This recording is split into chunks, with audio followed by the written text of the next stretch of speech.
بسم الله الرحمن الرحیم. یکی از آموزش‌های بسیار مجرب و قوی اسراف و عدت عمار مکان که با سوره زلزال انجام میشه. ابتدا یک بخور خوشبو مثل همین بخوری که در کنار این آموزشمون قرار دادم میتونین تهیه کنید و روبروی خودتون بذارین و شروع به خوندن ابتدا سوره زلزله رو به این صورت میخونین: اذا زلزلت الارض زلزالها و اخرجت الارض اثقالها و قال الانسان ما لها یومئذ تحدث اخبارها بان ربک و حالها یومئذ یصدر الناس اشتاتا. یعنی سوره زلزله رو به صورت کامل نمیخونین و این رو 7 مرتبه تکرار میکنید.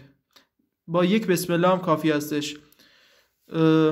بعد از اینکه 7 مرتبه خوندین شما وردش هم میخونین که برای انصراف هستش: انصرفوا یا عمر هذا المکان لاقضی حاجتی بارک الله فیکم و علیکم. این ورد هم باید 7 مرتبه بخونین تا عمار مکان خارج بشه و بعد اعمال روحانی و کتابت و احضارات و تلبیسات خودتون رو انجام بدین.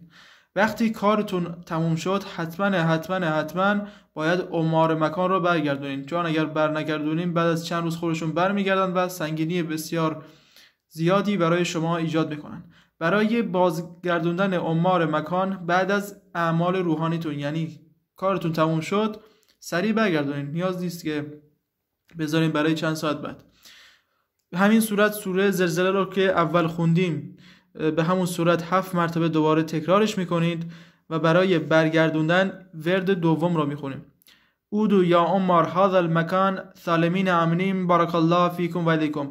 این ورد رو هم شما باید 7 مرتبه تکرار کنید. این بود از آموزش امروزمون، انشالله که استفاده لازم رو ببرید. آموزش بعدی ما تحسین هستش که خودتون رو بعد از اسراف عمار مکان تحسین کنید و بعد اعمال روحانیتون رو انجام بدید. ممنون میشم کانال علم روحانی رو سابسکرایب کنید و برای عزیزانتون بفرستید و حتما در قسمت نظرات برام بفرستید که چه آموزش‌هایی رو برای شما عزیزان قرار بدم.